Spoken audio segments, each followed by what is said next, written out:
Hi, I'm Shannon Skinner, and I'm speaking with Kelly Nolan, who is a hormone specialist, and we're talking about hormonal imbalances, perimenopause, menopause, bioidentical hormone therapy, which is really popular right now. And of course, as we mentioned earlier, Suzanne Somers made that popular. Yeah. But there's a lot of controversy out there as well. There's a lot of naysayers. Well, I think there's controversy for different reasons. There's the drug companies that don't want us to be compounding. Big Pharma? Big Pharma doesn't want us to be doing that. They want, the females or men to be on, manufactured synthetic products. Even colleagues in my field, they may not recognize and think that we're actually a real pharmacy, but we have to be accredited just like everybody else. Right. And the medical profession, they're just not well versed on it. They don't believe in the saliva testing. But I always encourage the client, I have a physician that I work with, but I always encourage the client to go to their family doctor and try.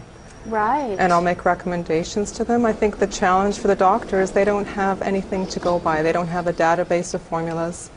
They wouldn't know what to recommend.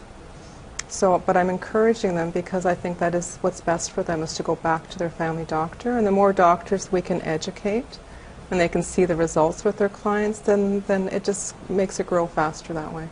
So how much of a challenge is it for you, in your business and an industry with sort of kind of like you're, bumping up against the big guys? I don't worry about that. Yeah. No, I don't worry about that. I just think this is what the client needs. This is what's best for them, and it's just their choice to do that. I don't discourage them from working with a family doctor and using other therapies if that's what they want, but I think ultimately this is what they are going to look for. Right. And a lot of women get in groups together and they discuss it, and they're just so excited to find a place that will offer that service to them. But you're always going to be challenged by the naysayers.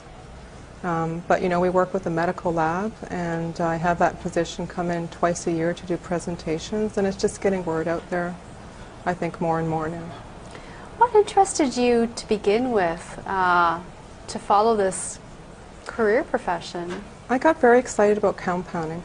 I really did. Does it make you feel like a mad scientist? A mad scientist, yeah. Do you? You feel like a mad scientist? I put my little witch hat on and go to work. It's very exciting. Magic. It's apothecary. It's what pharmacy started as. Yeah. Customizing it, and women get excited about that too. To know that this cream is made especially for me, and it's dosed exactly to what I need. And everybody responds a little bit differently, and that's why you start off at a low dosage, because your skin's an organ system and you don't know exactly how they're going to absorb that cream. Mm-hmm. So the benefit of that is they can actually use lower dosages. They don't have the side effects of going through the liver. It's just a great program for them. How much does it cost? For the creams? Yeah, for a program. How long? I guess it's individual for each woman, but on average, how long would somebody be on a hormone therapy, and what would be a typical cost for them? I think they would be on it forever and ever, amen. Yeah. I don't want to make them feel like that, but really it's always part of your health. Mm-hmm. And every woman's perspective is different. They may go on it for a year, take a couple-month break, and go back on. The cost varies. Most times their prescriptions are covered by their drug plan. Okay. And they may average from $65 to $70 a month per cream. There's more initial startup cost. They come in for initial consultation. It's a different pharmacy. I'm building a file on that person. Mm-hmm. So I like to know all aspects of their health, so we know what else is affecting their hormones as well. Right. So it's a very hands-on process, which is quite different for them.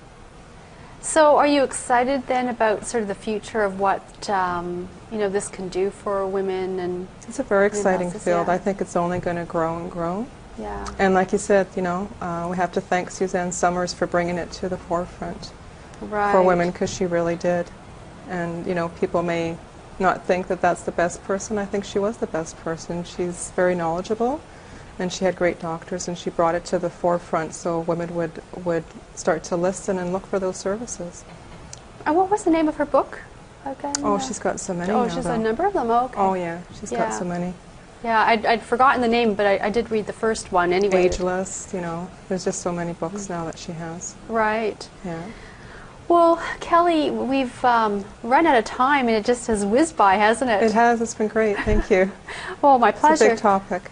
Well, I'm really glad to have had the opportunity to cover this topic with you, and thank you for sharing your Shannon. Insights and your wisdom with my viewers. So appreciate that. Thanks for having me. And best of luck with you. Thank for you. Best of luck. Thank you.